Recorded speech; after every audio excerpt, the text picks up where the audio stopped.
Good evening, race fans, and welcome to tonight's coverage of the Area 51 Super Speedway Xfinity Series here on Thursday nights.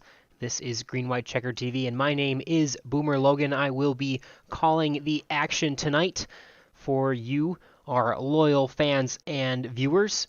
Cannot wait to get this season underway. This is a brand new season for 2023, the third edition here on Thursday nights.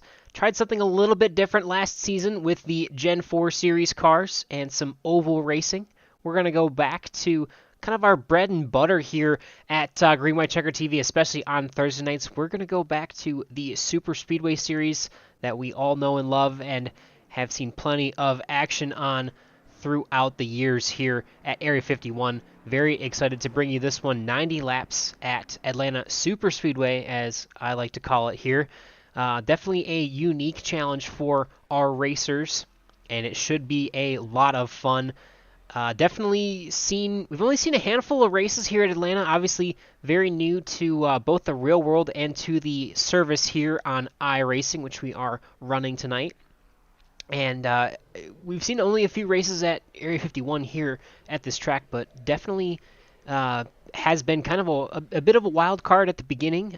Saw some really exciting racing, and I mean, definitely something that not everyone was prepared for. I know a lot of the races we'll run typically are at we're at just Daytona and Talladega, but obviously with the addition of the higher banked Atlanta Motor Speedway with the repave from a couple years ago, we got an opportunity to do more super speedway racing at more tracks. So pretty much the fastest 1.5 mile track I would assume in the world here now at Atlanta Motor Speedway, and should be a good one tonight. We'll be joined eventually, I believe. Our buddy Chris Matthews should be hanging out here in just a minute, but we'll be rolling solo for just a second. So we've got a couple seconds here in lone qualifying. About a minute and a half left. So getting ready as these drivers are putting their fastest lap down. We've got 12 drivers who have taken a time right now.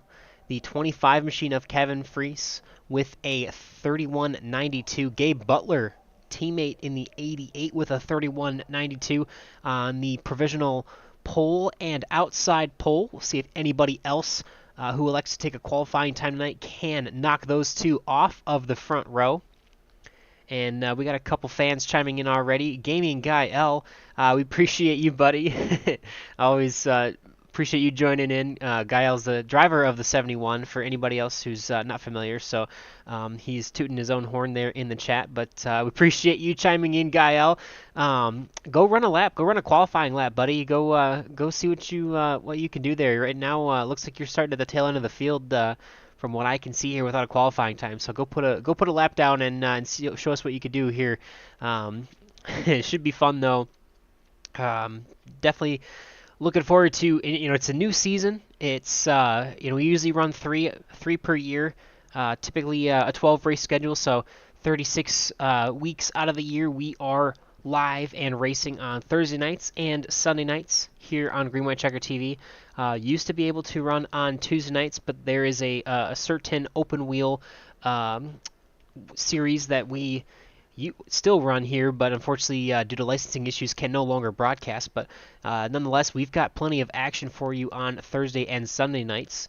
And it's always fun to, seasons are only 12 races long, so they're not super long, but definitely a lot can unfold within that season. And definitely I know a couple drivers here are looking forward to the fresh start, going back to the Super Speedway Series and, complete reset. Maybe you had a really bad season last season. You're looking for something fresh, something new. It's a brand new opportunity, 12 more races to try and win a championship here at Area 51. Lots of new faces as well that we welcome into the league, and we'll mention some of those names throughout the broadcast that we're very excited here to have tonight. But looks like we've got cars taken to the grid right now, and we are going to bring up our grid before we get started here. And it is going to be Kevin Freese. He is going to keep it on the pole there with a 31.915 qualifying lap. He is going to park it P1 to start the race. That is a bonus point to him. Technically the championship leader at the moment. He has 1 point. Everybody else has 0. That clean slate that we talked about.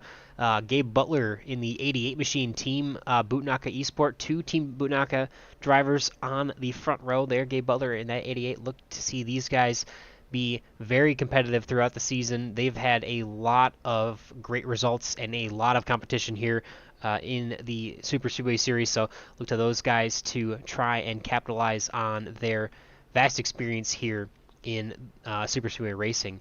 Behind them, we've got Austin Call in that number 64 BK machine for Ambush Racing. He is going to start there. That's P3 inside row number 2. Dude Conrad in the number 8 machine taken to the grid just now. He is going to be on the outside row number 2. Running up the top 5, starting in 5th position, that's Jim Brooks in the number 51 Area 51 machine, one of the longtime members and admins here at Area 51. And good to see him out there in the Area 51 colors in that beautiful Ford Mustang. Bud Steele, number 6 machine for Roswell Motorsports, he's going to start in the outside of row number 3, also in a Ford Mustang here tonight. Eric Laurie, another Team Bootnaka Esports driver, he is in 7th position inside row number 4 in that number 071, hails from Florida. Jack Walls to his outside in the number 83 machine. It's going to start outside row number 4. Andrew Palesci, he's going to be in the 9th starting position tonight in that number 82 machine, and Carl Lingle will round out your top 10 for the starting grid. Jimmy Crow Jr., first car on the inside in the 6th row. Maxwell Caldwell to his outside in the number 94. And we'll take to the final page of the grid here as David Overstreet and Gael Brooks electing not to take a qualifying time, but the fastest or the highest I rating to get that start in row number 7, followed by Ambrose Kniebel and the 04 with Bob Fitzgerald in the 08 to his outside. Jeremy Osborne, Richard Bernius, Brandon Paul, and Dean Wilkinson to round out the field for tonight. 20 cars as they are on their way through the front stretch. Ready to go through the tri-oval. Pace car is off. They are going to get up through the gearbox. Kevin Freese on the inside row. Gabe Butler to the outside. And we are underway for the 3rd season here of 2023 at Area 51. The 25 machine of Kevin Freese out to a commanding lead. Number 64 of Austin Call is going to pick him up just behind him there. The 88 machine of Gabe Butler fading a couple cars back. As BK64, big move to the outside. He's going to block the 88 machine and separate those 2 teammates at the front of the pack. Austin Call wants to take advantage of this race early. And the first lap looks like it's going to be led by Kevin Freese.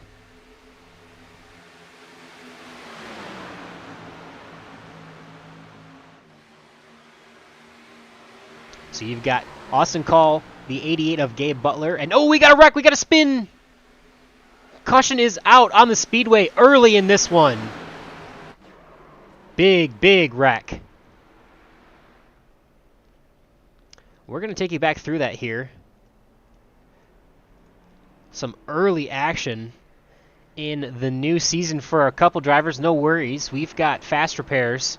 As you see, the number 8 machine of Dude Conrad, plenty of damage there to that motor. Big moment for him. And we'll take you back through this one, see what happened here.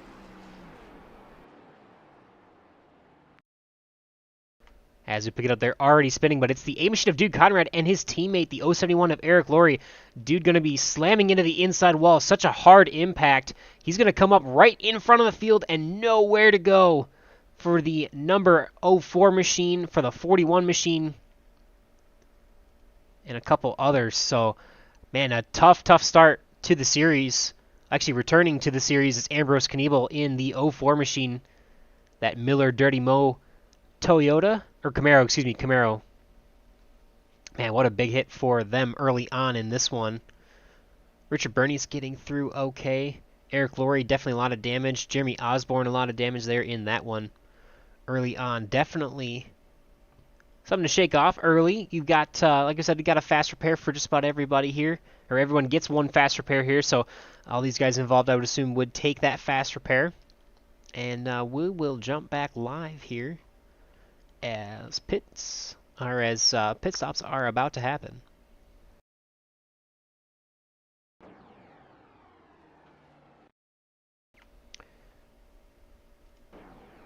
Jumping back here. So we'll see here as they come back around. So this is under yellow flag, Austin Call and the 25 machine. Late call for Austin Call to get onto pit road. The 25 machine of Kevin Freese. Ooh, almost violation back there through the back of the pack as well. Kevin Freese leading these drivers down to pit road. That's going to mean that Gabe Butler, Bud Steele, Carl Lingle, and Richard Bernius all stayed out on this one. And we'll see how these drivers fared as they make their way off of pit road. Just a splash of fuel, it looks like, for Kevin Freese and Austin Call. Kevin Freese going to get off first, followed by Austin Call, then Jack Walls, Andrew Pileshi, Maxwell Caldwell, and Gael Brooks.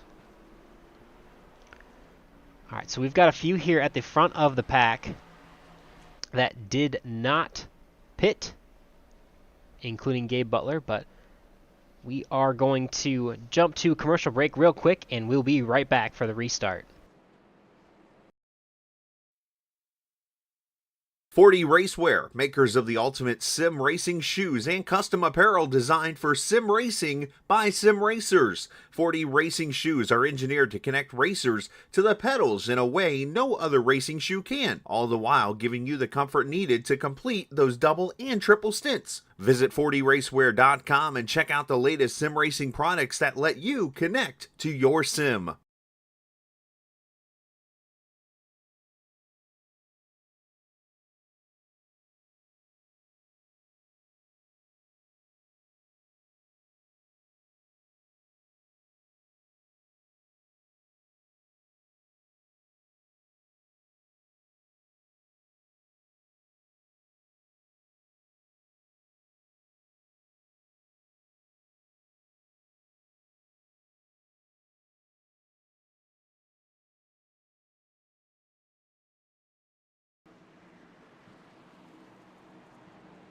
Definitely some big action at the beginning of this one early on. Gabe Butler going to elect to stay out after the early yellow. Bud Steele, Carl Lingle, and Richard Bernius also electing to stay out, as we are going to be underway up through the gears through the Geico restart zone. That 88 machine of Gabe Butler with Carl Lingle in tow on the inside lane, getting more organized early on. And the 25 machine, Kevin Freese, is going to choose to pick up the 6 machine of Bud Steele on the outside lane there, give him a push in that number 6 Navy Ford Mustang.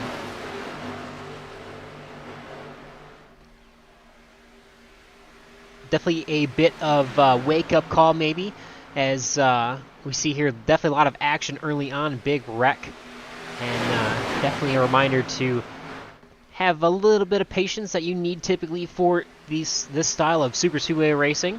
Settle back in and see what we can do here as we are back underway, working on lap number 7 at the moment.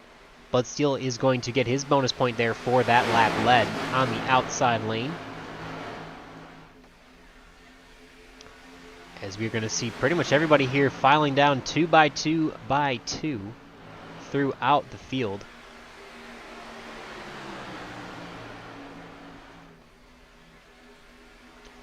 Definitely a lot of movement side to side. Definitely very fast here at this 1.5 mile track.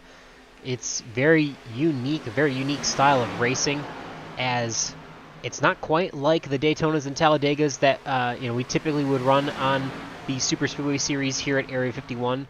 It's a new challenge that we've introduced to the league now for, I believe, a couple seasons now. It's either, I think it was actually the first season of this year was when we added Atlanta Motor Speedway to the schedule. And I tell you what, from a broadcaster's perspective, it has been a lot of fun. Unique, as we mentioned, compared to Daytona and Talladega, because you actually have a fair amount of tire wear. You know, it still is a 1.5 mile racetrack. It's only about 28 degrees of banking, and while on a hot lap for qualifying, you can definitely stick it wide open. As the tires wear out, you are going to get into a situation where handling actually matters, and you have to start lifting as you get into the corner. It's I mean, it's extremely unique. That's not typically something that is, you know, very common for restrictor plate or super speedway style racing, and is interesting to see. Obviously, Daytona, when you're in the pack, or Talladega, when you're in the pack, you'll lift when you're behind a driver, but everybody has to lift, even the guys at the front of this pack, as you get into the corners on the longer runs. So we'll see. Who knows? Maybe in the real world, eventually over time, it will wear away where they can't run full throttle at all for the first couple laps. But for now, this fresh pavement and how it's going to be preserved in iRacing for years to come, completely fresh pavement and lots of grip for 5 to 10 laps before you get into actually having to make the car handle a little bit better. But it looks like Kevin Freese and the 6 machine of Bud Steele is going to drop to the inside lane, hang him out to dry just a little bit there. Bud Steele taking over the lead again as Gabe Butler now falls in behind with Carl Lingle and Jack Walls lined up 4 cars on that inside lane. 25 of Kevin Freese, no help so far. Nobody is willing to jump up and help him, and pretty much just going to be in a situation where he's going to get freight trained. I think we'll see how far back he falls, but a little bit of a jumble there as the 88 jumps out of line, gets underneath the 6 machine of Bud Steele, and makes the pass entering turn number 3. So give the lead back to the 88 machine of Gabe Butler, who is making his bid for the most laps led early on in this one. Bringing on lap number 13 of 90 here. These laps click off very quickly. Last time by, Gabe Butler running a 31:34,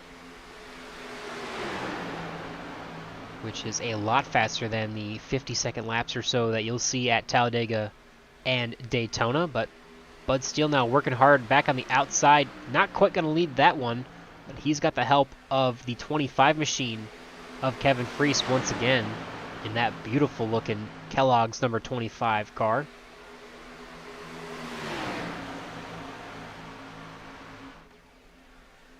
Take a look further back in the pack. We've got Brandon Paul here in this number 03 machine, the McDonald's machine on the inside lane. He is currently your hard charger, up 6 spots, and as I say that, there's actually a change up at the front of the pack for that as well. But Brandon Paul up 6 spots from his original starting position of 19th, settling in here fairly quietly in the 13th position.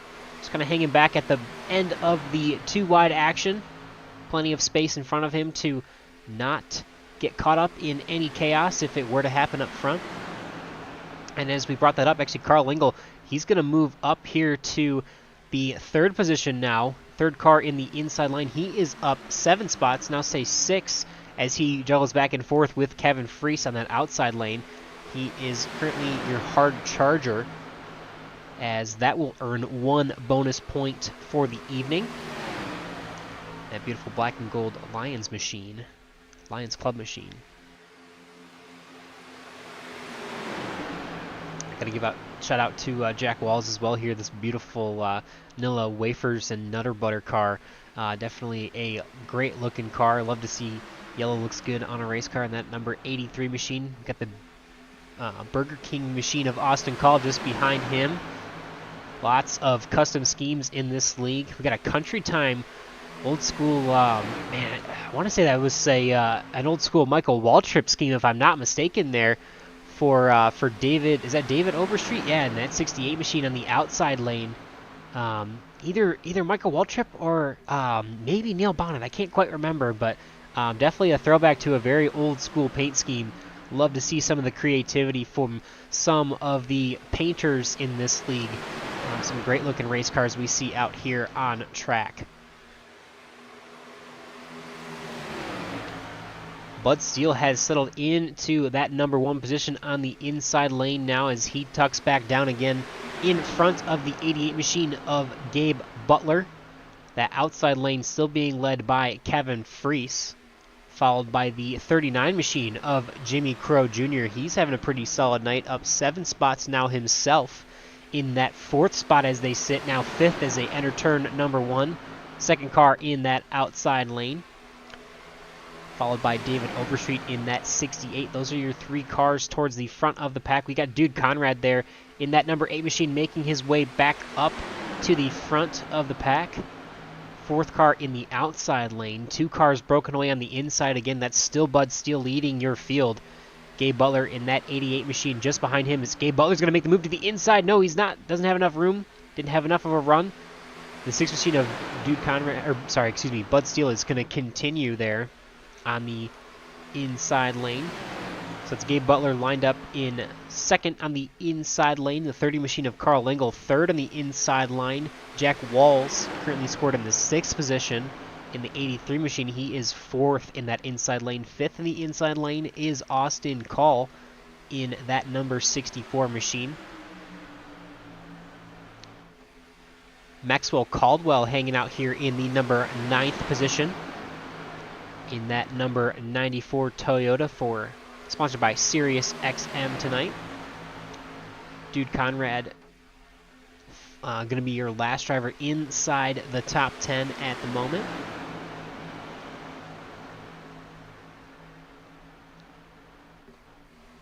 Going through a little bit of the field here as we continue on with Gael Brooks in the number 71 machine, followed by Andrew Paleshi and Brandon Paul in that 03 McDonald's machine, as we've mentioned before. Jim Brooks just kind of riding it out, single file back here, down 9 spots from his original starting position. A great qualifying effort for him tonight, but he's just kind of keeping it quiet and riding it out, waiting for some of the chaos to maybe unfold in front of him and capitalize on that later in the race. Eric Laurie caught up in that first incident, repaired a fair amount of damage on pit road, spent about 1 minute and 2 seconds on pit road or in his pit stall, so assumingly not taking that fast repair too early, trying to repair some of that damage on his own and not have to burn that fast repair, as I mentioned. Richard Burney is here in the number 73 machine. He's going to find himself up 2 spots from his starting position. He's in 16th at the moment. Dean Wilkinson in that number 55 silver and blue machine. Going to find himself up 3 spots in the number 17th position. Bob Fitzgerald back here as well as Jeremy Osborne, who is 1 lap down right now, and Ambrose Kniebel. Definitely an unfortunate start for Ambrose here tonight. Not the night that he was probably hoping to have. He spent 9 minutes on pit road repairing a lot of damage, so would assume that he did not take that fast repair, and electing to save that for a little bit. But we've got 1 pack. Everybody in the field is all here in this single pack. As we jump back up to the front of it, all 20 cars here lined nose to tail. Couple double file here at the front as the 25 machine of Kevin Freese continues to work in that outside lane. Jimmy Crow Jr. just behind him, followed by David Overstreet in the number 68.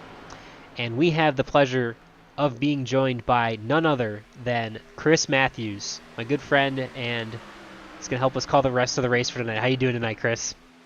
Doing good tonight. Saw the first wreck.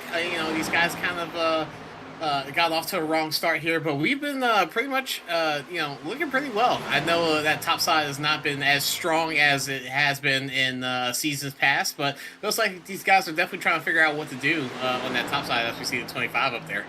Yeah, he's been up there kind of trying to make stuff happen. Bud Steele's honestly been managing a really great race, just trying to stay ahead of either Gabe Butler in that inside lane or the 25 machine of Kevin Freese in that outside lane, but not a lot of momentum up there. Tough to keep things rolling, but definitely the speed comes in that outside lane when you can get up there and kind of hold it wide open, but a bit of a difference when you're on the inside lane is the shortest way around the track, Chris. So I guess what would you probably prefer here with your style of super speedway racing? Would you rather be trying to make something work on that high lane, or would you just kind of settle in on the low line and just ride it out? I think you have to kind of just think about how the tires in the car are feeling. If you're on that top side, you're not going to be using them up as much. And we do see the 25 kind of get a little bit closer as the 39 is pushing him. Obviously, you get a little bit more speed coming out the corner, but I think if you're on that bottom side, you really pretty much have everyone in the palm of your hand. just like Bud Steele right now. Only thing he has to do is honestly just stay in the bottom, have somebody push him, and he should make it to the line every single time before someone else gets around him. Yeah, Bud managing a very great race so far in that Navy Ford Mustang. Excited to see him leading a few laps here as he's starting to make a bid for the most laps led, at least through the first third of this one, as we are working on lap 29. So got back to green around lap 8 or 9 there, and we're hearing that it's going to be around 40 laps for fuel. So I think for the most part that's probably going to let these guys have an opportunity to push it to one pit stop, but we're going to have to wait and see what happens here. It's close enough that I think it's going to be a one-stopper. If not, it'll be interesting to see how people shake it up with the pit cycle, see who comes with who, and definitely, I mean, Chris, take us through execution and that green flag, especially if it's a green flag pit stop. What's it going to take to get back around and cycle forward in the field through that? So the first part is definitely going to be coordination and who's going to be going where. If you're somebody like Bud Steele, you pretty much are only having to worry about people behind you necessarily running you over, because you cannot get down and load up probably around 3 or 4, around turn 3 or 4. So you just want to make sure, oh, that's a 39 spin. It's in the wall.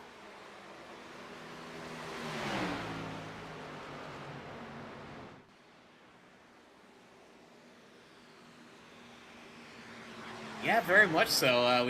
He kind of just lost it, kind of going into the corner. I know we'll look back in on the replay, but it looks like he just entered probably a little bit too aggressively, and just the back end just slowly kicked out from under him.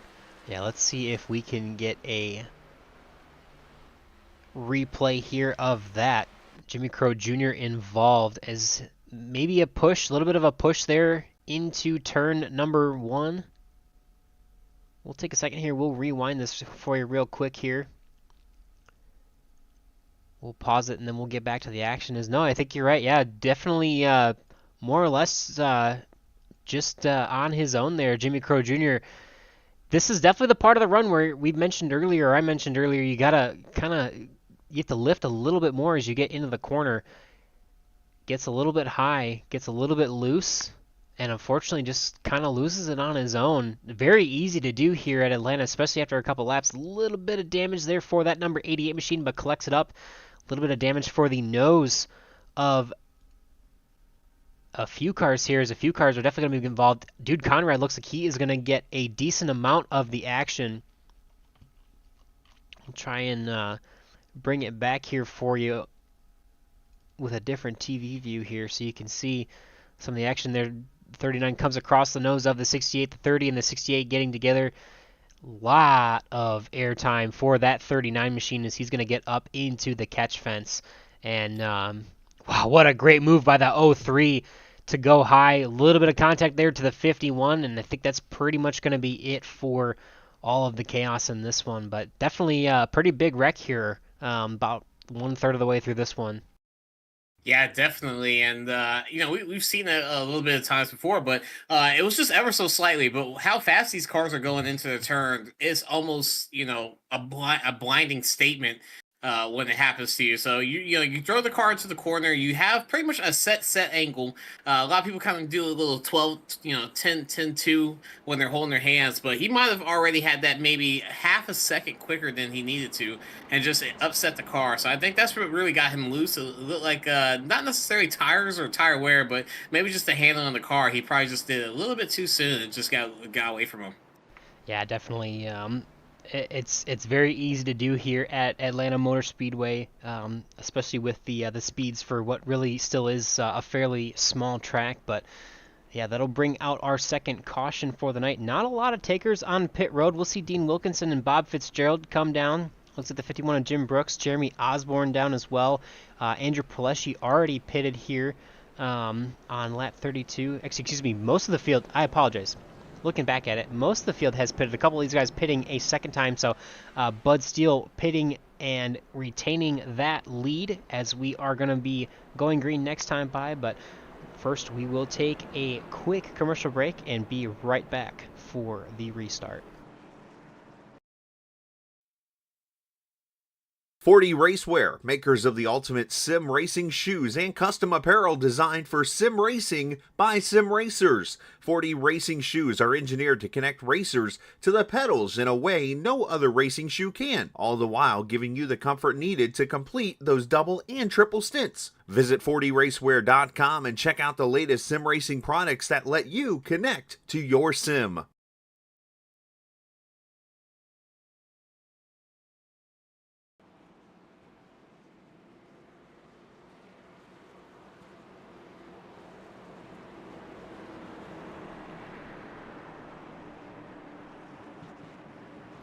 All right, we are ready to get back underway. Lap 34.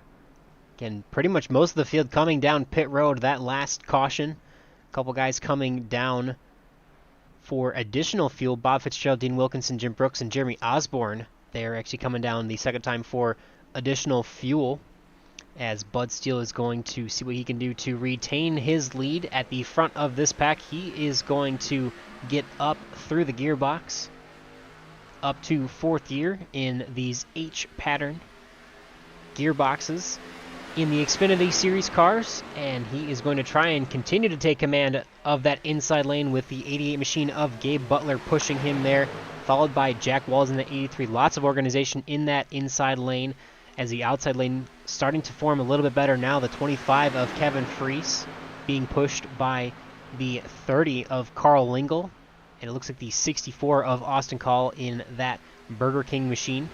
So Austin Call looks like he's going to actually jump down to the inside lane there. So yeah, looking at kind of how these guys are running right now with the pit stops, if they can save some fuel, it is going to be very close, but also possible that they're going to be able to get their fuel stops in now, and possibly I think they're done for tonight if they can go 40 laps. Yeah, I think we are. I mean, that caution, especially with everyone coming down on that caution, it's going to pretty much seal the fate of this. It's going to be one more time on pit road.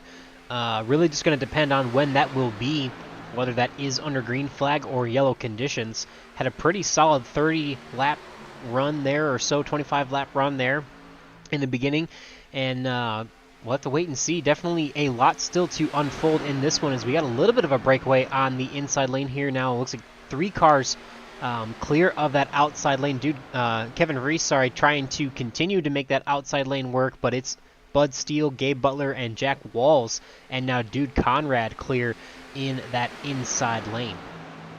Yeah, Kevin's going to need a little bit more help than that if he's going to be able to use that outside line to get that momentum back. As 3-car breakaway, we had the 8 cars trying to tag on, but I think everyone's been trying to just go to the bottom as quick as possible. It looks like we got a single spinner back in the back of the pack. Sorry to cut you off there. Bob Fitzgerald in that 08 machine. No caution is thrown. Single spin by himself.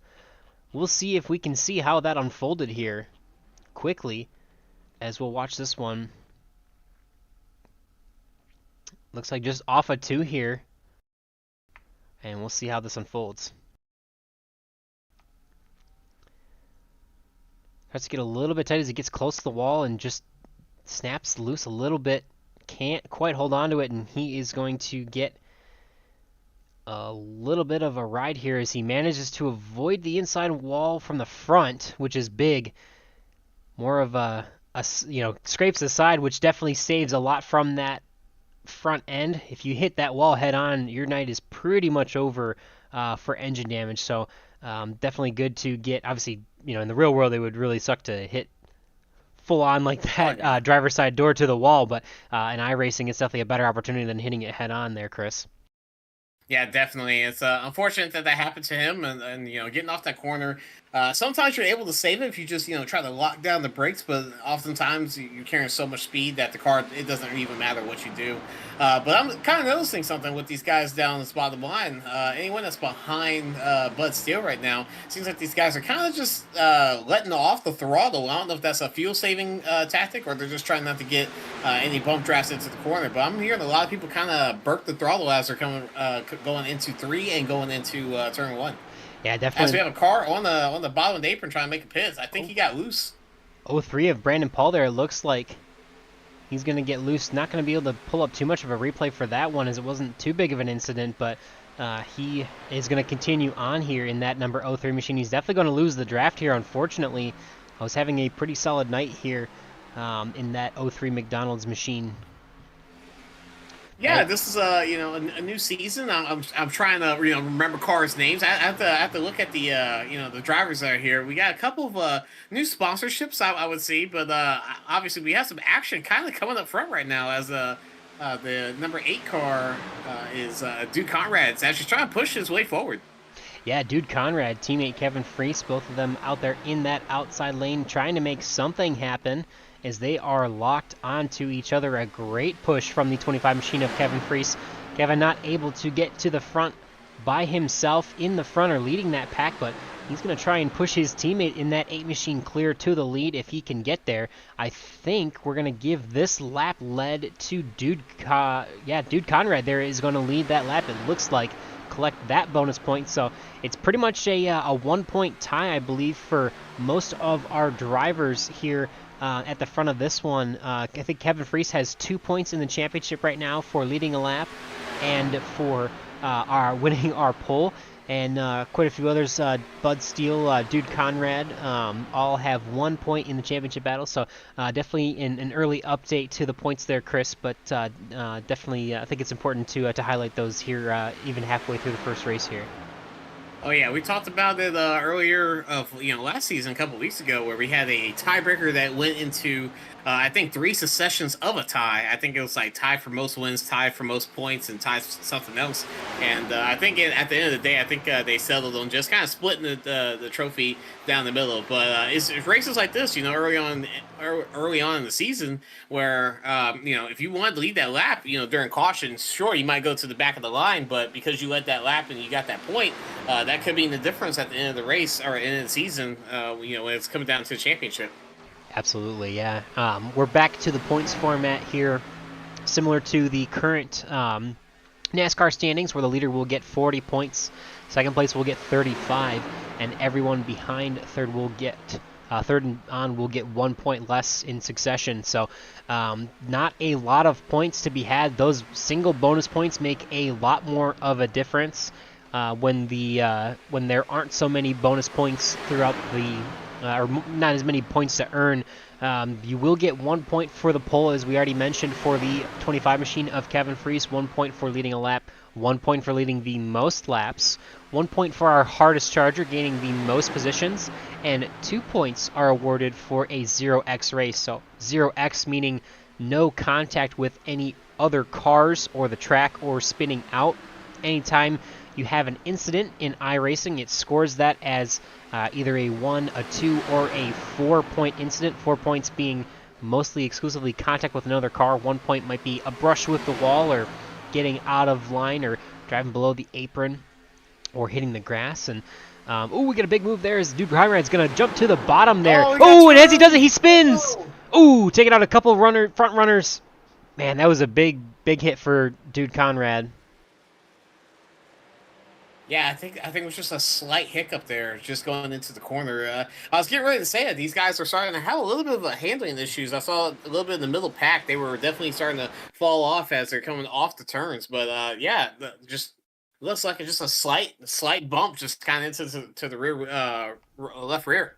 Yeah, you see it there. Dude Conrad just kind of gets into the back of the 8 just enough to get him moving sideways. He is going to collect big contact with the 71 machine of Guy L. Brooks. A little bit of contact with the 88 machine, his teammate. Definitely unfortunate to see that. And looks like the 73 machine is going to get a little bit of a late contact. The 071 may get a little contact here, just a little bit in the right rear. As wow, what a big move there. 30 is going to get through there okay. And Jeremy Osborne in that 41 machine just barely kind of getting through there. As we're going to jump back live, though. We've got pit road action, as most of the field looks like going to come in this time by. So we'll see. I think with about 40 laps of fuel, this is going to be the last pit stop, I would assume, for most of these drivers. Austin Call is actually going to get away first, and that is going to put him in the lead, followed by Kevin Freese, Bud Steele, and Gabe Butler. Gabe Butler looks like electing to take that fast repair and get back out onto the track. I believe Dude Conrad is going to sit for a while. He had some damage earlier on, and I don't remember if he did take his fast repair or not, but he's going to sit and repair some of that for a while. It looks like Maxwell Caldwell spent 37 seconds in his pit stall trying to repair some damage. Richard Bernius out and away. He spent 26 seconds in his pit stall repairing damage.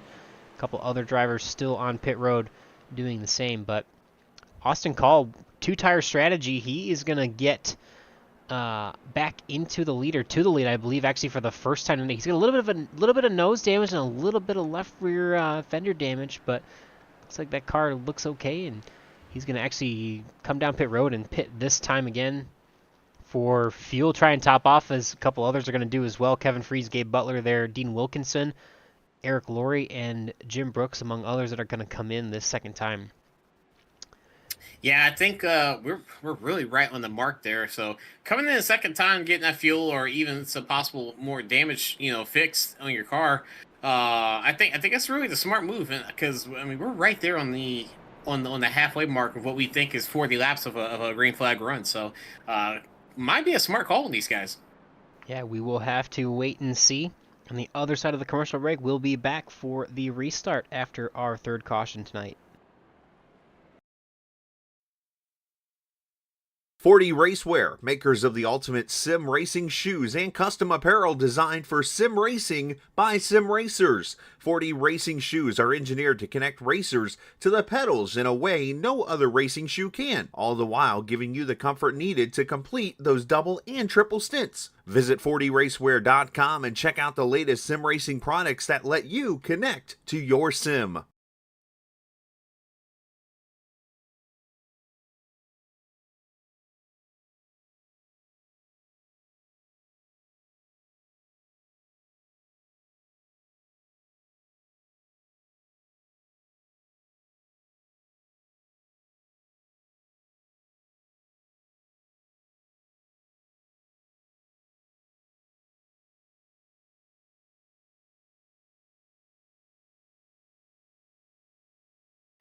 Six Machine of Bud Steele is once again the control car on the inside lane. Jack Walls in the 83 to the outside. Lots of damage on quite a few cars here, as we see already through this one. Brandon Paul actually able to come back there. He had a bit of a moment there just before the last caution in that 03 machine, but he is going to be able to restart there. Going to fall back a little bit without any help on the outside lane, back to 6th at the moment, but he is your hardest charger, up 13 spots on the night, as he's going to find his way in line on that inside lane. So that's Bud Steele, Jack Walls, the 30 of Carl Lingle, 25 of Kevin Freese here, lined up nose to tail on the inside lane, with Brandon Paul just behind them. Yeah, there's a lot of action going on about 5 or 6 cars back. Just looking at the apron of that dog leg, looks like there's a lot of guys possibly trying to make a move. I don't know if they were trying to just dip their nose in or do whatever. But everyone's trying to get down to that bottom as we see some guys fighting for that position. I think someone's going to give that up there in that yellow car. Yeah, we'll see. Yellow car. So that 68, the 68 machine there of David Overstreet, is that a Michael Waltrip throwback, or was that a looks like almost like a Neil Bonnet throwback? I couldn't figure that out earlier. Oh, honestly, I mean, I think it's a Michael Waltrip. Okay, it looks. I think it's a Waltrip one. It's a great looking car, no matter what. But a lot of slicing and dicing as we see these guys making all sorts of moves throughout the mid pack here. Maxwell Caldwell in the number 94 machine, friend of the broadcast, former broadcaster here on Green White Checker TV, looking good, looking pretty clean. Little bit of rear end damage, but that nose is clean, so still able to push and still able to potentially lead this one, as he finds himself up 4 spots in the eighth position tonight. Yeah, that was now I'm kind of stuck on looking at this paint job now. I think if there's anybody in the chat that might possibly know, they would definitely chime in. But just kind of getting back to the race. Looking right now, there's people that want to go outside. We know that they want to go outside so they can get around. They're tired of being at the bottom, but it seems like there's not enough grip and not enough people pushing on the outside to really make that work. We've seen Kevin Freese do it plenty of times, and he's trying to do that again. But it's going to take, I think, more than 2 cars to really kind of get this running. Yeah, we'll see. Maxwell Caldwell going to try and see if he can get up to the back of that 25 machine and get some more momentum in that outside lane as they're actually free and clear of the 6 machine of Bud Steele. The 88 and a 25 pushing hard. 94 is just about locked to their bumper. And they're actually going to almost get clear. They are going to get clear down to the inside lane. That's amazing. That was a huge run for them down the backstretch. Obviously, almost clear.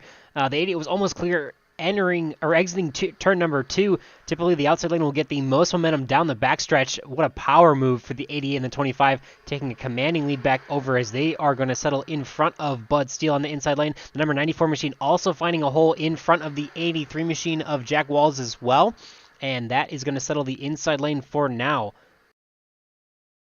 Yeah, that was an amazing move for them to get that much clearer, and it almost felt like Car of the Morrow days when you used to have people just absolutely freight train the rest of the pack like that. So right now, everybody is single file as we're going into this next turn and this next lap right now. So not sure if everyone's just kind of they're ready to settle down. There's 33 laps to go. There's not really anything to fight for since you got to either pit at the end of this race or you think you're good to the end. So I think everyone's going to settle in, try to save some tires and possibly save some fuel because if your third, fourth, fifth car on back, you don't necessarily have to be in the gas the whole time. I think you can kind of just let the draft kind of pull you around. Yeah, definitely saving some fuel as long as you are not the first car in lane. Pretty much the only one using the most fuel right now is going to be Gabe Butler there in that number 88 machine. And we'll have to see how this one plays out. We are entering the last third of the race. We got Brandon Briggs, though, chiming in here. I agree. Gael Brooks in that number 71 machine does look pretty slow there, Brandon. I think you're right as well. The 88 machine and the 25 machine going to be hard to beat those guys if you cannot break them up now that they are at the front of the pack and in control of this one. Hope to see you back out on the track soon, Brandon, but appreciate you chiming into the broadcast here for now, and glad to have you here tonight. Yeah, miss Brandon Briggs. Seen him racing a couple times. I think even last week, and I feel like we talked to him in an interview if I remember correctly. But yeah, it's always good to have people here. I want as many people here that watch. If they feel like they want to race here, feel free. We love the call to action here. See you guys up in the booth, and over the course of a couple seasons, it's been kind of like a family growing. With the chat and everything. Yeah, definitely a lot of fun that we've had here. At Area 51 and Green White Checker TV, and always looking for new perspective members and wanting to grow this community, and have had a lot of fun being a part of this and watching these guys do battle. Definitely a unique style of racing on the Super Speedway side of things, but a lot of fun, and love to see these guys, especially from our broadcaster's perspective, love to see these guys do what they do and have fun each and every week. We are slowly getting into the final third of this one here.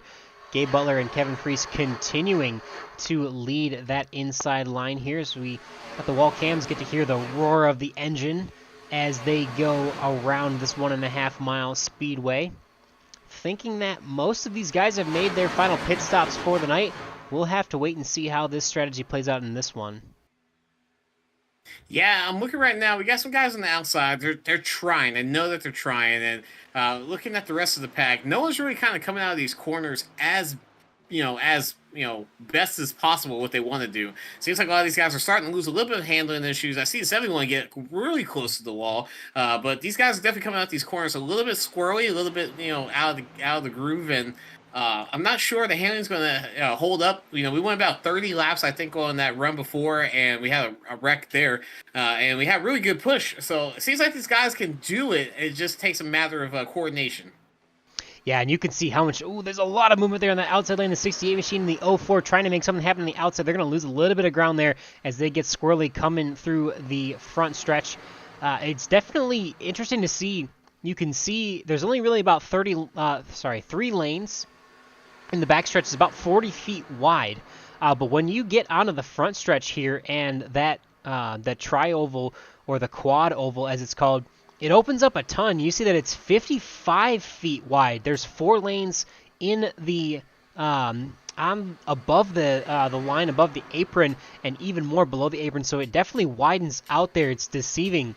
There's plenty of room that it looks like you're going to have to make a move, and you can kind of see these guys. You can see them kind of snaking back and forth, where one car moves one way, and then they kind of all fall through there, all the way back, just like a snake. It looks like as you look from the front of the pack, but it's definitely tougher to judge through the tri-oval with all that space there, and it's really the only section of the track that is that wide, so just got to be careful not to take it too wide or not to cut it too far inside on that front stretch, as you got to still make your plan to enter turn number 1 safely. But looks like that outside lane has pretty much fizzled out for the most part. 68 machine of David Overstreet, the only one kind of hanging out there. Maybe Guile Brooks hanging out there as well. And not a lot going on up there, unfortunately. They're going to have to regain a lot of momentum there on that outside lane.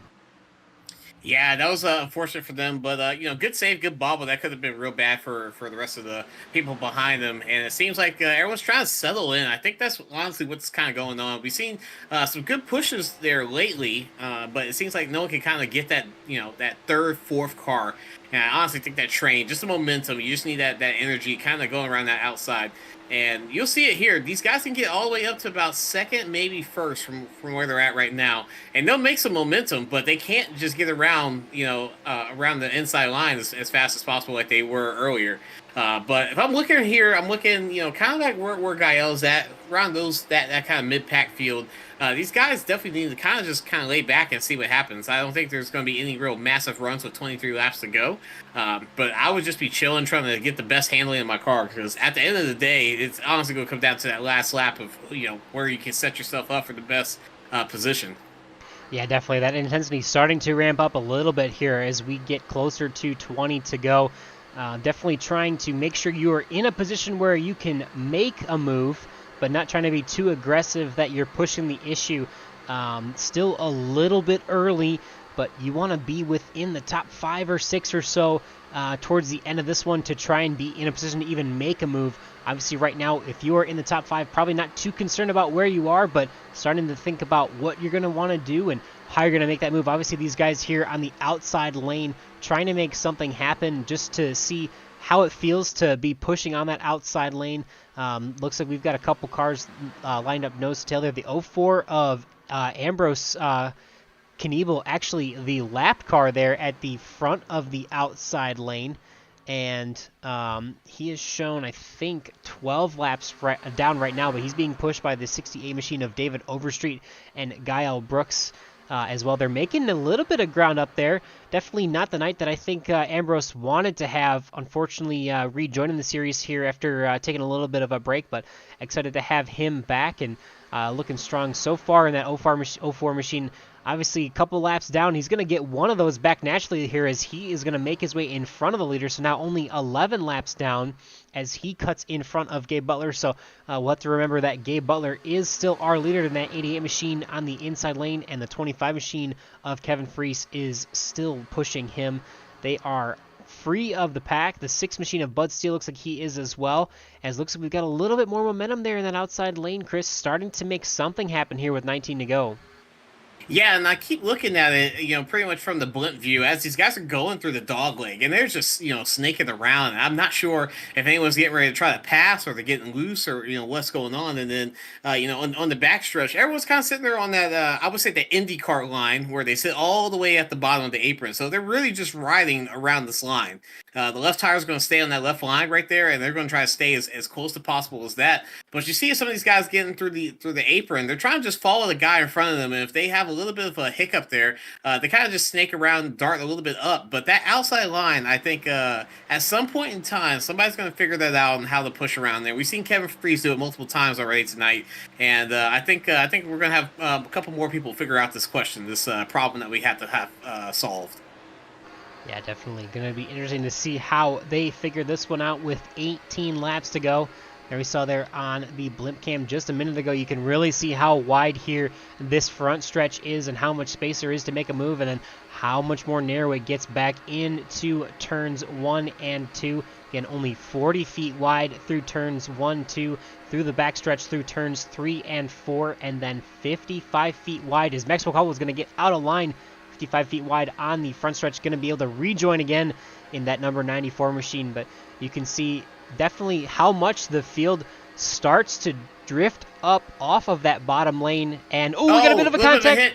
94 machine, Maxwell Caldwell, he's going to gather it up. Oh my gosh, he saved it. He was definitely aiming towards that green wall there as he got hit, but fortunately he saved it. That was crazy. Yeah, definitely a big move.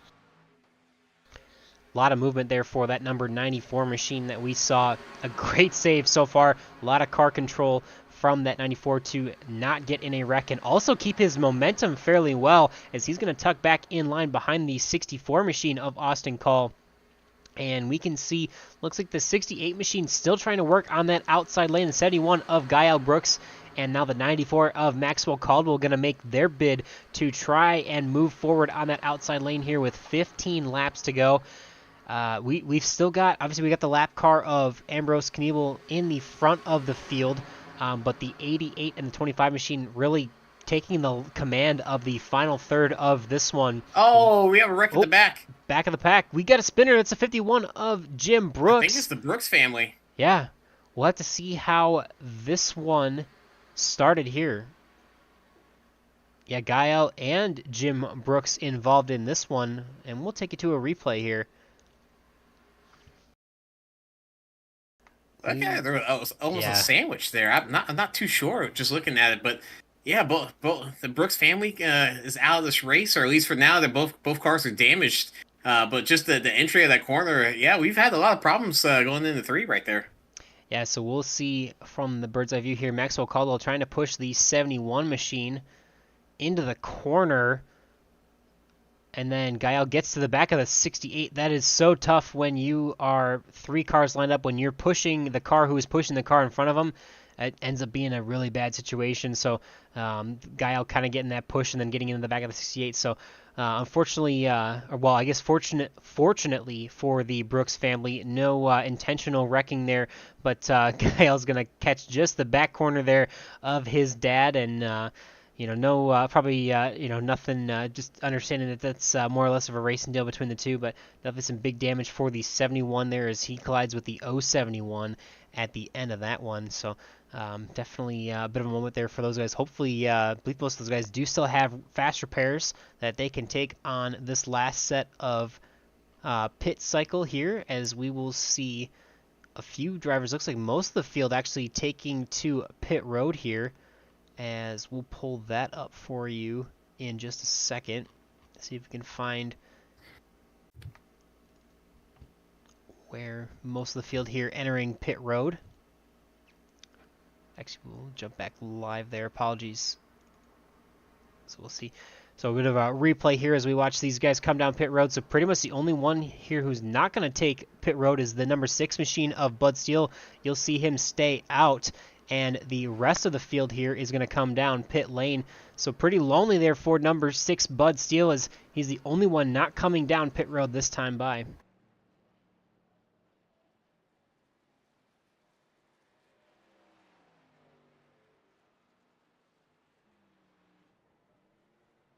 And we will take a quick break and be right back after the commercial break. 40 Racewear, makers of the ultimate sim racing shoes and custom apparel designed for sim racing by sim racers. 40 racing shoes are engineered to connect racers to the pedals in a way no other racing shoe can, all the while giving you the comfort needed to complete those double and triple stints. Visit 40racewear.com and check out the latest sim racing products that let you connect to your sim.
All right, so Bud Steele going to elect to stay out here. As I apologize, we are gonna fast forward just a little bit here. Not quite to Oh, live big wreck on the action. back. I think we're actually a little bit behind Yep, of we the are a real little time bit right there, behind but real yeah, time. big wreck from the front pack there. We'll see if we can see that live there. Apologies, we were a little bit behind from watching the pit cycles here, but we'll watch it from here. As the number 6 machine takes to the Geico restart zone. Going to get back underway. And we'll see how this wreck unfolds here on the backstretch after the restart.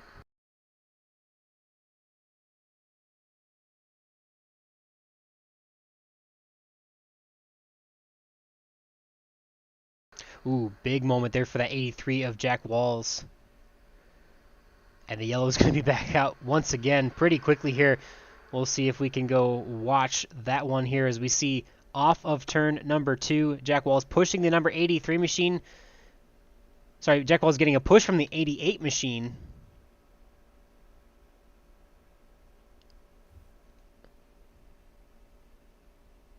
We'll take it back there to the moment of caution here. So the 88 machine 3 wide there. Just catches the right rear corner and the right front corner of the 88 machine. He's going to go for a little bit of a tumble here as the 64 machine and the 03 machine going to get some contact there. The 41 looks like he is checking up just in time to not make any damage, but that is going to be a decent amount of damage there for that number 83 machine, unfortunately. And that's going to be a pretty big moment for him. Hopefully, it's hard to keep track at this point, Chris. I'm not even sure who has fast repairs or not, but hopefully the 83 does have a fast repair left. Yeah, it's kind of hard to tell considering the types of wrecks that we've had. We had a little bit of net coding issues, so people that have, on screen, they might have definitely ran through a car. But during doing the simulator during the service, it might not have been as bad of a hit as we've been seeing. We've seen one car flying through the air early on, during the race. But for him to land, if he landed back on his tires, the car might not have recognized that it was broke or anything like that. So some of these guys might have fast repairs that don't need them, and some guys have probably already used them with very minimum damage. But we'll see here coming to the pits. I think we'll see who actually wants to try to get a fast repair if they stay longer than I want to say probably 12 or 13 seconds. Yeah, we'll have to wait and see. So not a lot of takers to pit road. Austin Call, Guy Al Brooks repairing some damage. Dude Conrad actually still in the pits from the previous issue. He's actually been in the pits for 23 minutes now, so unfortunately for him, definitely going to take him out of this one. Richard Bernius, Ambrose Knievel, Dude Conrad, Bob Fitzgerald, and Jimmy Crow from issues earlier in the race, they are going to be out of this one, unfortunately. Austin Call spending about a minute and a half on pit road, going to get some damage repaired, but this being our 5th caution of the night, we will be right back after our commercial break for the restart. 40 Racewear, makers of the ultimate sim racing shoes and custom apparel designed for sim racing by sim racers. 40 racing shoes are engineered to connect racers to the pedals in a way no other racing shoe can, all the while giving you the comfort needed to complete those double and triple stints. Visit 40racewear.com and check out the latest sim racing products that let you connect to your sim.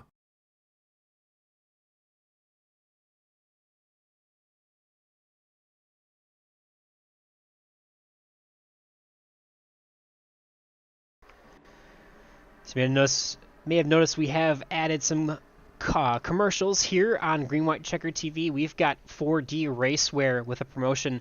All of our championship winners from this season are going to receive a free pair of sim racing shoes from 4D Racewear. And as you saw on the screen there is a 15% discount for all friends of Area 51. Area 5115 is the code, Area 5115.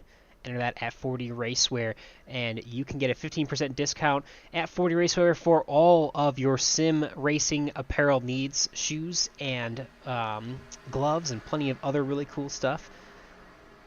And we appreciate their support of the Area 51 League as we are back green underway with 7 laps to go here. Bud Steele in the number 6 machine taking back command of this lead. The 25 machine is pushing him. Single file is most of the field so far. Maxwell Caldwell finds himself up to the 3rd position. Andrew Pileshi and Eric Laurie round out your top 5 right now. What do you think is it going to take, Chris, to get this outside lane going and try to make a run at these front runners to try and take this win away?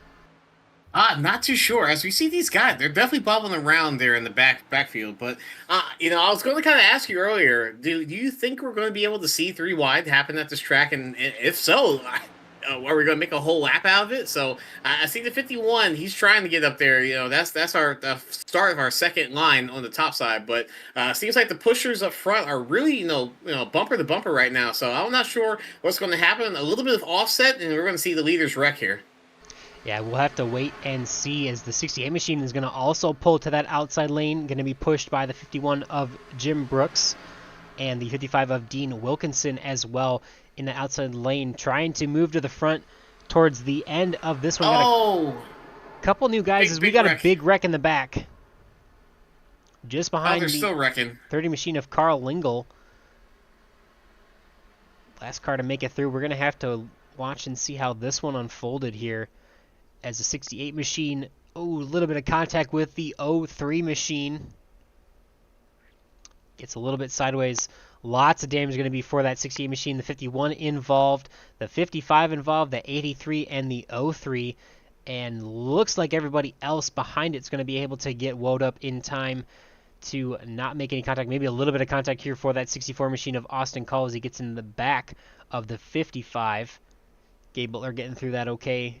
Jeremy Osborne has made it through a lot of these wrecks. I know he's got a little bit of damage on his car, but I have been very impressed with his skills at avoiding wrecks so far tonight. He has made it through quite a few of these without a lot of damage. So props to him. It's absolutely an art form, Chris, to avoid wrecks and be able to not get run over while you're doing it as well. Oh yeah, definitely, and I've kind of had a little bit of a science to that. Is you kind of go toward you go towards the smoke, especially at tracks like this, where if you go towards it, a lot of times that car's not going to be there when you go through it. Every so often, though, you get a very a real big reality check, coming through the smoke there. But looking at him, what he's done, you really kind of just woe up. You try to make sure that no one behind you is going to run into you. You kind of go out of your way to make sure everybody around you is safe in a way. You almost kind of try to take care of yourself, or not take care of yourself. You try to take care of everyone else before you can take care of yourself, and that's that's one kind of weird way to be able to make it through this race when you're just trying to in a way defensive drive. I think it's the key term there. Right, and I mean a lot of times it really is just being in the right place at the right time. I've heard people say that it's 80% luck at some of these this style of plate racing, but that luck will only get you so far. Obviously, we've seen the likes of Bud Steele, Kevin Freese, Maxwell Caldwell making their way up to the front. We've seen plenty of the 6 and the 25 machine up at the front. They have been able to keep their noses clean. Probably the 2 cleanest cars throughout the field that we see here tonight.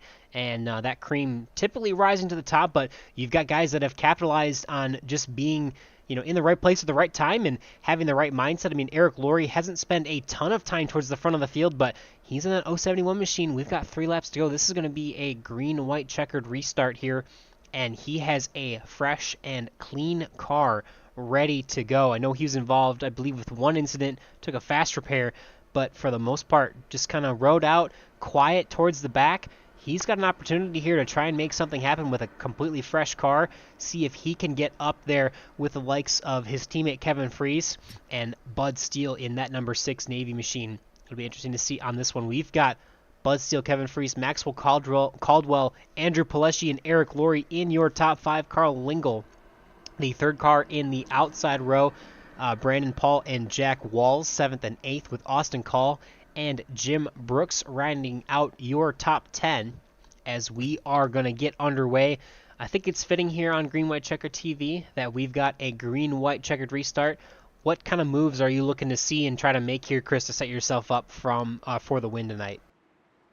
Let's see. If I'm Bud Steele, to set myself up is honestly just to stay in the gas and stay at the bottom line. I don't think anyone's able to beat me if I was Bud Steele with the stuff like there. But if I'm Kevin Freeze, I'm definitely relying on the car behind me, which is Andrew Pileshi, to push me as hard as possible, and hopefully we can get that 30 car of Carl Engel to do the same thing. And that's the only way. But if I'm somebody like Maxwell Caldwell, I'm kind of sitting there in a box in a way. There's no way I can get underneath Bud Steele if he's just going to hug that line. So I probably have to push him out the way if I was really trying to win this race. But second, third place is not going to be bad. We will have to wait and see who can make it happen, as the 6 machine of Bud Steele has the support of the 94 on his back bumper. The 071 lined up as well. The 25 and the 82 trying to make something happen on the outside lane, as we have 2 to go as the green flag flies once again here at Atlanta Motor Speedway. Definitely locked nose to tail, pushing as hard as you can at the end of this one. Going to see who is going to get this win here. Is it going to be the 6 machine of Bud Steele? Is it going to be the 25 of Kevin Freese? They're going to take the white flag this time by. Yeah, Maxwell Caldwell pushing very, very hard on Bud Steele right there. We got to see when we're going to this corner right here if there's going to be any sort of slight bump. I don't think there is. I think if he can get there, there's a little bit of separation. I think Kevin Freese might get around here. We'll have to wait and see. A little bit of a wiggle there for the 94 as we're wrecking in the back. Dean Wilkinson hard hitting the inside wall, but we're going to stay green. White flag is out, and we are coming back to the line for the first race of the 2023 season. A little bit of a side draft for the 6th machine of Bud Steele. He is going to find his way towards the front of the pack. Push from the 94 on the inside lane. It is going to be Bud Steele taking the first checkered flag of the 3rd season here in 2023 for Area 51 on Thursday nights. What a finish. What a finish right there. That was amazing. What a side draft. I mean, what a move for Bud Steele after the 94 got bobbled in turn 1 and 2 to stay in it there, Chris. That was crazy. Yeah, just the way he came off that corner, I think he knew that he needed to get that little bit of separation from those 2 cars drafting. And then, at that point, I think he had it locked in the bag. There was no one else, really trying to pull him back. A little bit of a shove there from the 6 machine of 64 machine of Austin Call. The 6 machine looks like he is going to celebrate here a little bit on the front stretch, as he's going to burn it down for the first checkered flag of the season here. Definitely a great way to start this one. I mean, we saw them fade a little bit as the 25 machine of Kevin Freese and the 88 of Gabe Butler had a little bit of a command of the middle third of this one, but Bud able to stay out. Only pitted last on lap 49, so stayed out for a couple yellow flags there, keeping that track position, remaining that car in charge, in command, stay on that inside line, and he is going to burn it down all the way down the front stretch here.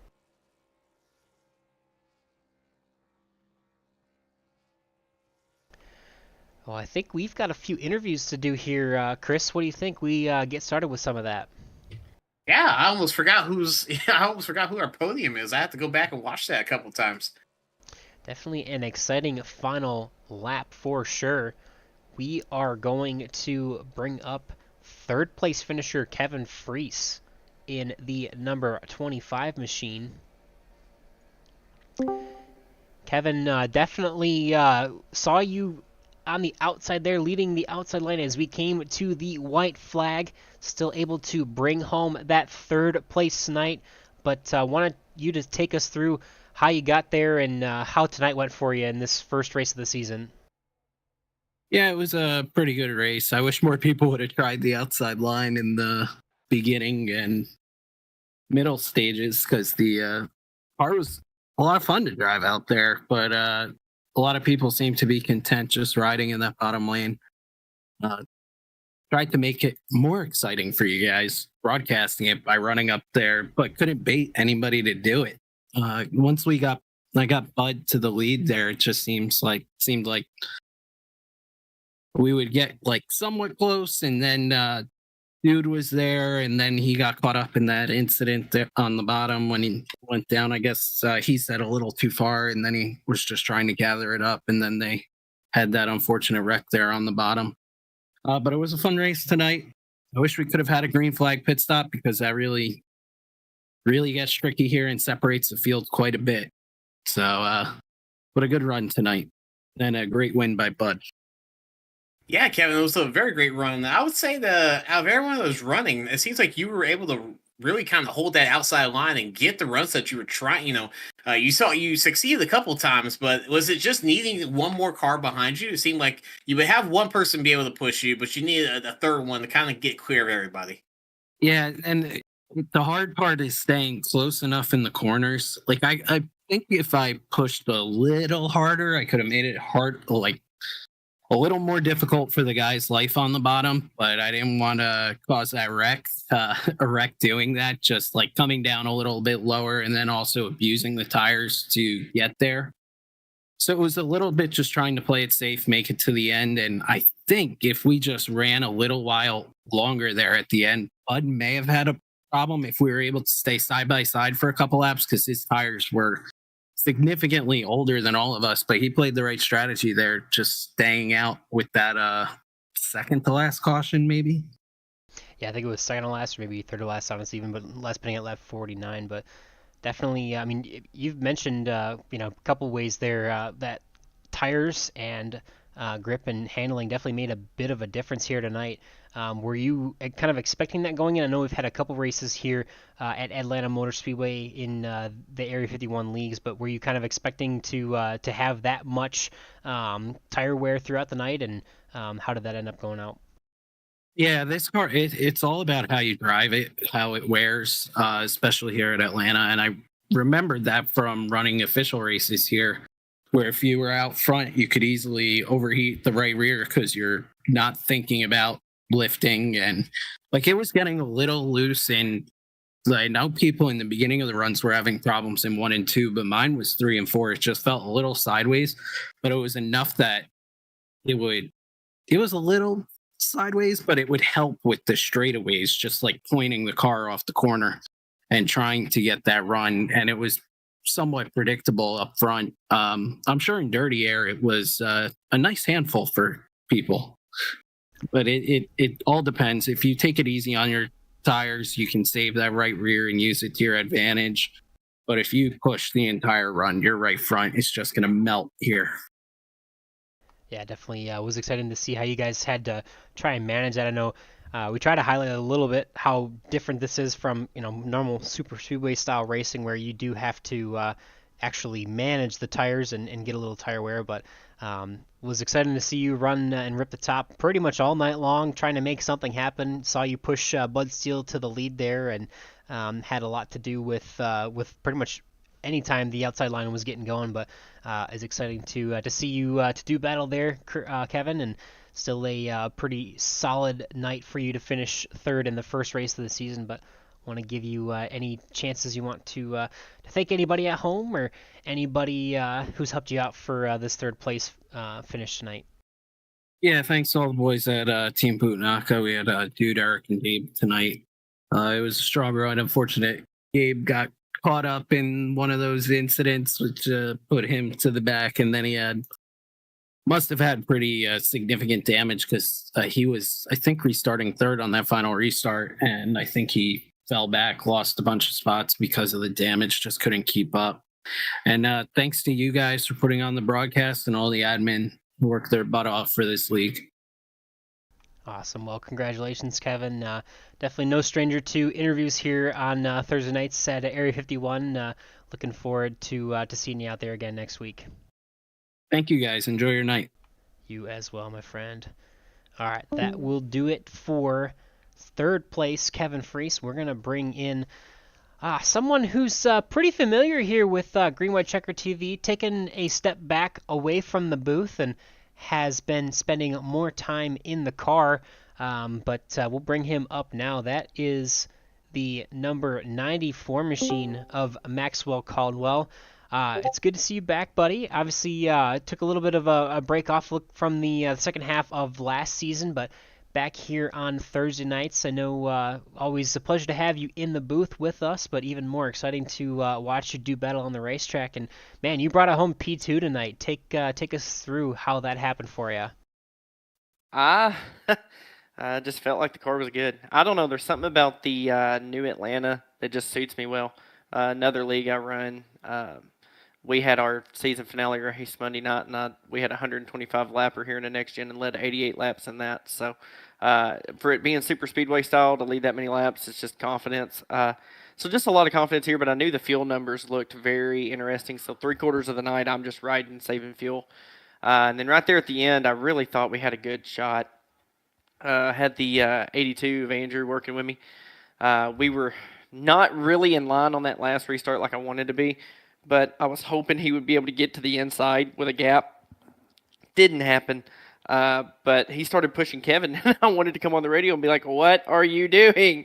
Like, don't push the guy that wins all these. Let's not do that, right?" But no, I got really racy at the end. But the car trying to push Bud that hard and knowing we're going for the win. I mean, we had to have been setting the fastest laps right there at the end because it was so loose. Like coming out of 4, I'm gonna have to go apologize to Kevin. I didn't mean to touch him, but man, it just got so squirrely coming out of 4.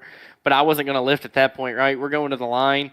There's no lift at that point, and it's like I get partly in that D oval and it just twitched. But what a great finish to that! Congrats to Bud Steele too on the win. That's really awesome. But yeah, not to be able to race Thursdays all the time like I want to. Different life commitments keep me in and out on Thursdays now. While I'm kind of not in the booth too. But to be able to come and bring it home P2, like, that's awesome. So I'm going to try to make as many of these as I can and have fun with these guys. But, yeah, it was an awesome night here tonight. Yeah, that was a great race by you, Maxwell. Usually you and me don't get to talk unless it's in the booth together, side by side or whatever. So it's great to see you show out and do this, from time to time. I know you have a job too. We all do. And I guess my real question is,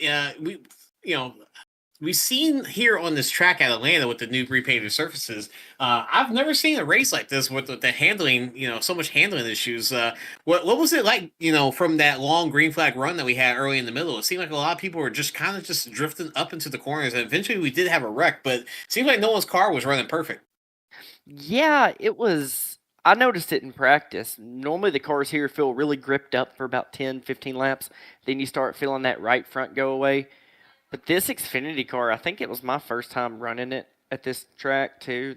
Like, I've ran other cars here, but not the Xfinity car yet. And it just felt snug center. So it wasn't really tight, but it felt really bound up once you got in the corner. Like it was steering, but it didn't want to. And so when you got somebody on your outside, especially, you could not only hear the RPMs change in the car, believe it or not, but you also felt it pull up. And a couple of the door bangs and stuff I had tonight, I must apologize. I don't know. Just when someone would get to my outside, it just wanted to do everything but suck the car. Like, it just sucked the car up into the middle lane really hard. And I felt like I got side drafted really hard one time by one of the drivers out there. And I don't know that it was intentional. They were just racing. But, man, it damaged the car a lot. And so then I door smacked IL because of that.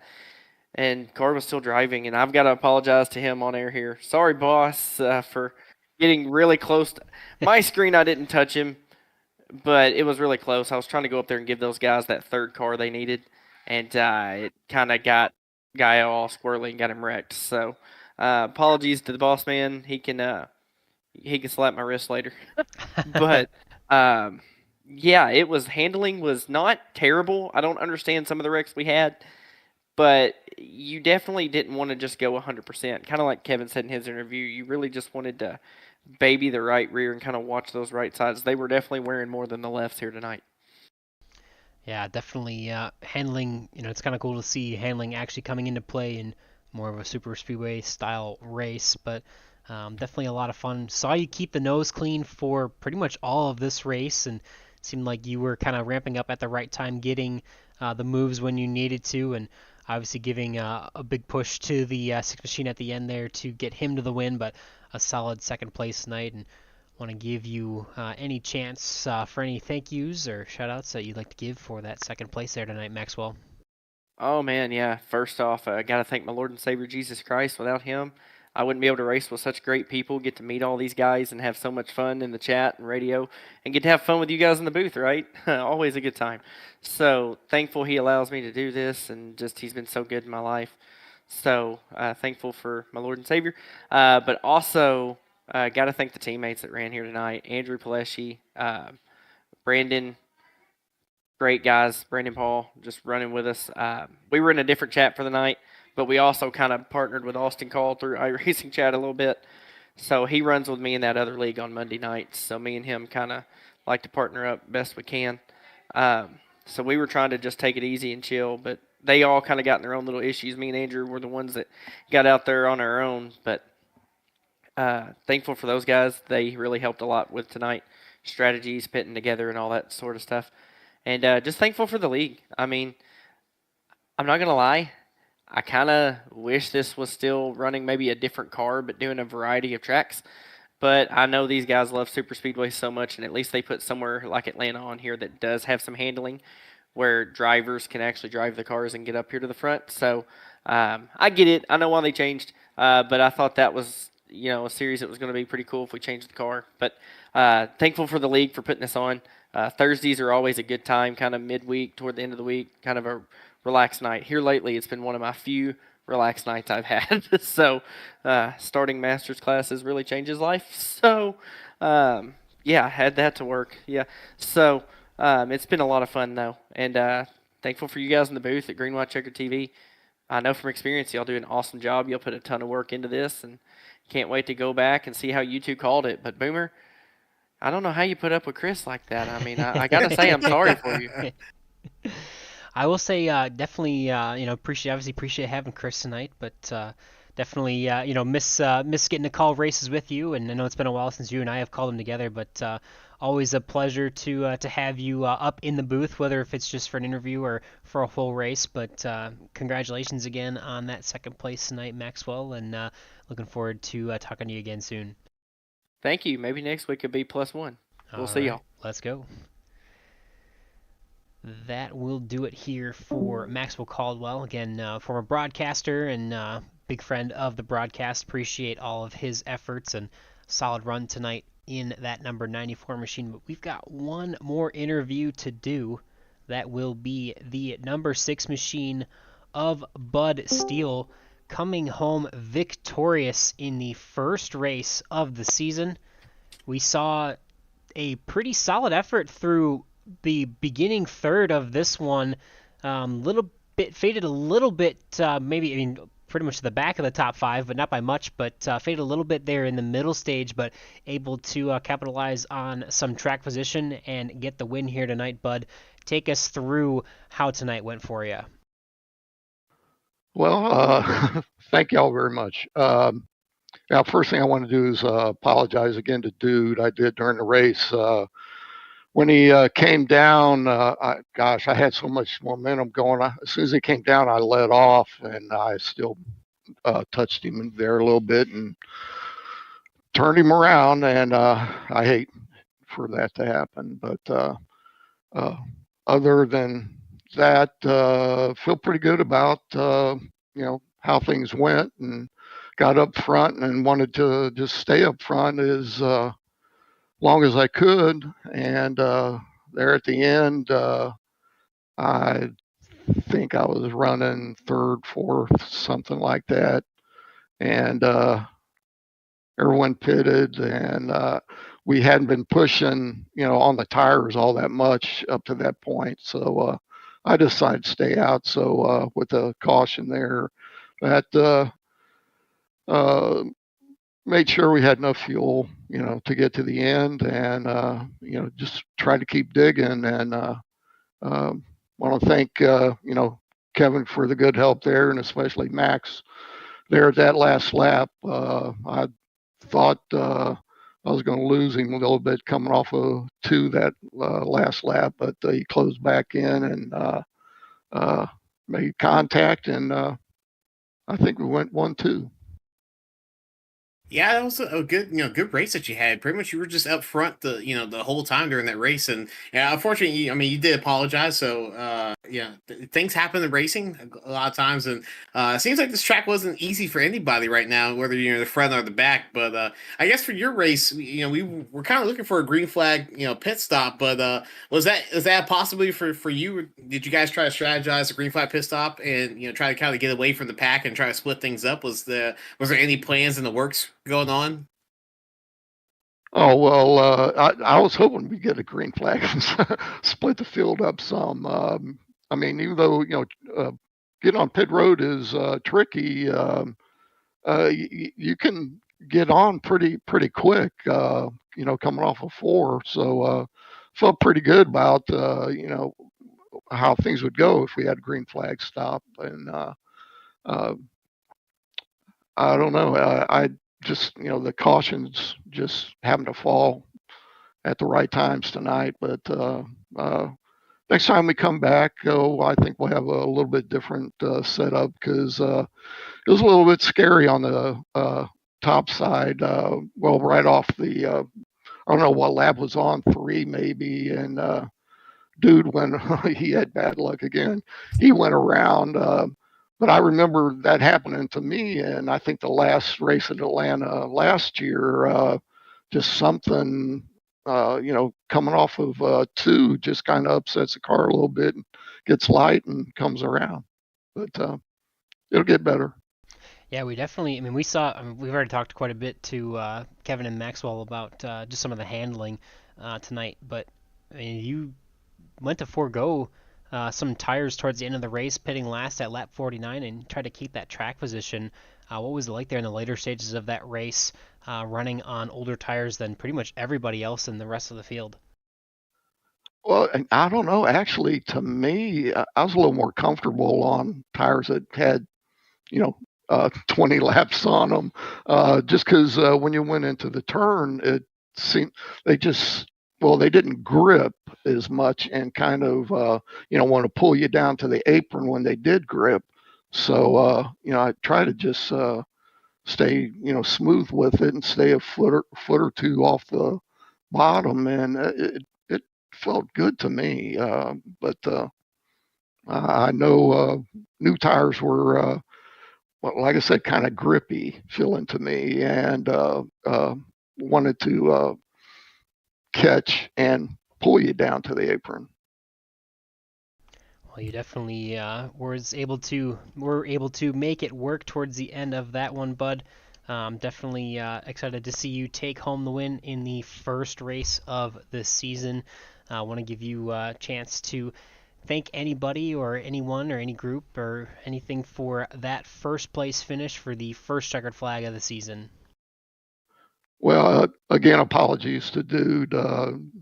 He and I, we've been racing a long time together and good racing friends, and I just really hate for that to happen. But I'd have still beat him anyway. So, but I want to, yeah, thank you guys, Green White Checker TV, everybody in Area 51, all the new guys that came in tonight. Looks like we're going to have bigger crowd than normal, and I appreciate everybody coming out and racing, and want to thank my beautiful wife again, Catherine, and I hope we can keep this streak going here.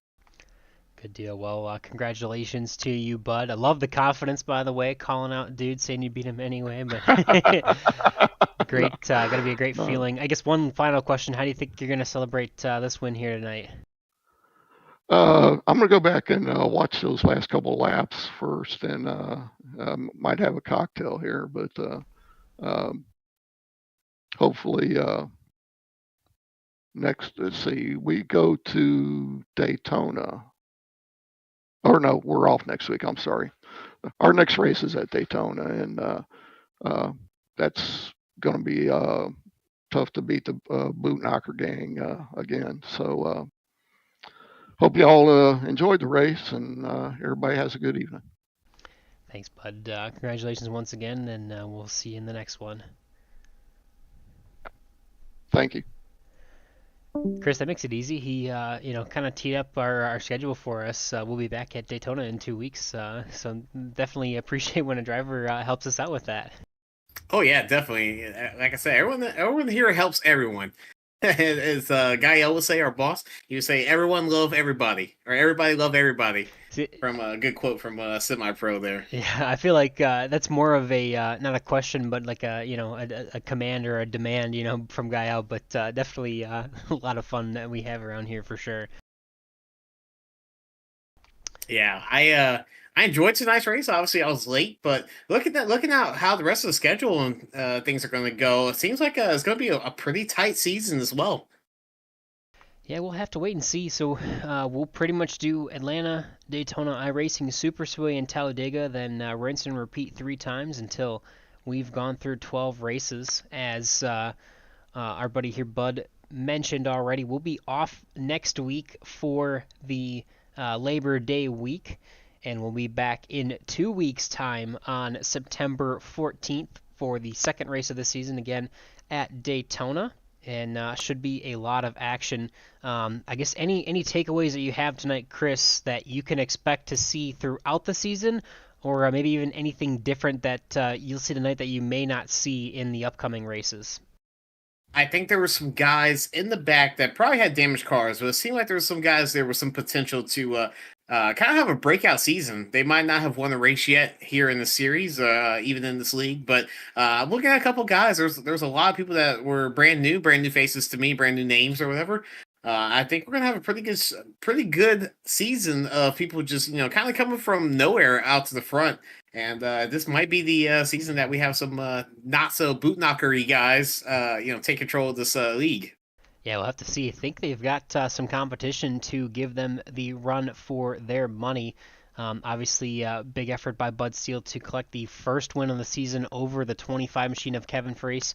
Maxwell Caldwell with a great effort there in second place to push the 6 to the win. And we'll actually bring up the rest of our results for you here, as we had definitely some strong runs from a few guys here. Already talked to our top three, but Andrew Pileshi working with the 94 machine of Maxwell Caldwell, a very solid run. Didn't talk about him too much, but he was definitely up there towards the later stages of the race, making it happen.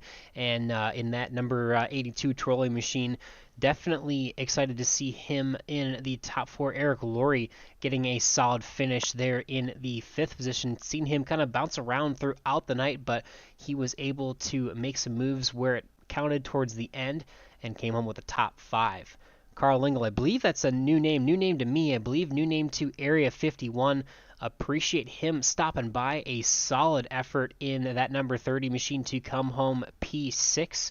Jack Walls in the 83 machine in the 7th position with Brandon Paul. I believe that's another newer name in that 03. Brandon Paul definitely had a bit of an up and down night, a little bit of contact in the last couple of cautions that we had, but was able to maintain some solid track position, come home P8, and a pretty good showing. Gabe Butler had a chance there, looking like they were going to control the front of the race with his teammate of Kevin Freese, but going to have to settle for a top 10 for tonight. Don't worry, you will see more of him towards the front of the pack, we can guarantee, as this one continues to roll on through the season.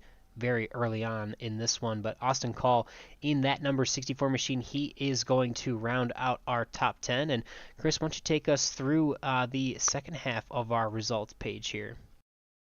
Yeah, we stopped with Austin Call. We got Jeremy Osborne. We got David Overstreet, Jim Brooks. I know he got into a bad wreck there, unfortunately. And then we had Dean Wilkinson, Richard Bernius, Ambrose. Ooh, that's gonna be a hard one. Knievel. Yep, No, you got maybe. It. Yeah, he told us before the broadcast. You're perfect. You got it perfect, man.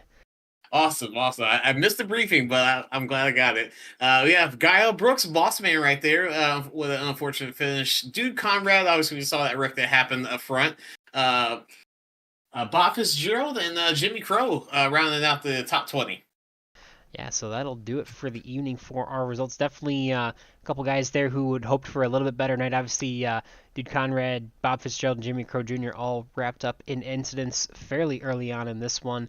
Not able to continue on, but again, it was Bud Steele who was victorious on the night. He is going to, I believe, bring home the points lead after this one. I know it's early on to talk about that, but he's got 40 points for the race win. He's got 1 point for leading a lap, and I believe he'll get an additional bonus point for leading the most laps, potentially 2 bonus points for a 0x race, because that number 6 Ford Mustang looks very clean at the end of this one. So, but we'll have to wait and see, assuming he will be our points leader as we head into week number 2.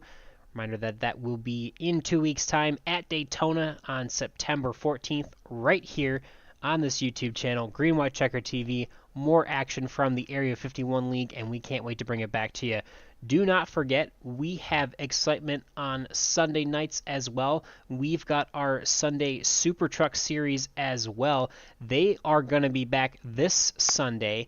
So this Sunday they'll have their next race. Excuse me, no, I apologize. They will also be off this week. So I apologize. They had their first race this past Sunday. They will be off this Sunday for the Labor Day weekend as well. And they will be back in 2 weeks' time. So on our next broadcast, we'll have to plug them again, but lots of action on Thursdays and on Saturdays. Thursday is the Truck Series Super Speedway Racing. We've got the Xfinity Series going on here on Monday nights. And Chris, you got any closing thoughts before we close this one out here tonight? I think it's a very exciting season, very exciting race. Probably one of the best finishes we've had quite a long time. Just looking at how that ended. Closing thoughts, man. This is going to be a fun season. I'm definitely glad to be here. Happy to have all the fans here that join us, week in and week out, whether it be on Sundays or Thursdays like tonight. And it's always great to be with you, man. It's always fun. Absolutely. I know you had to come in a little bit late there due to work, but we appreciate your commitment to Green White Checker TV, and always a pleasure to have you around here as well, Chris. So that'll do it for us tonight. Again, my name Boomer Logan, and we had Chris Matthews with me alongside me tonight. Lots of action for the first race of the season, and we will be back in 2 weeks' time. Don't you worry. We'll be back, and we will see you then. Take care, and have a great 2 weeks and a great Labor Day weekend.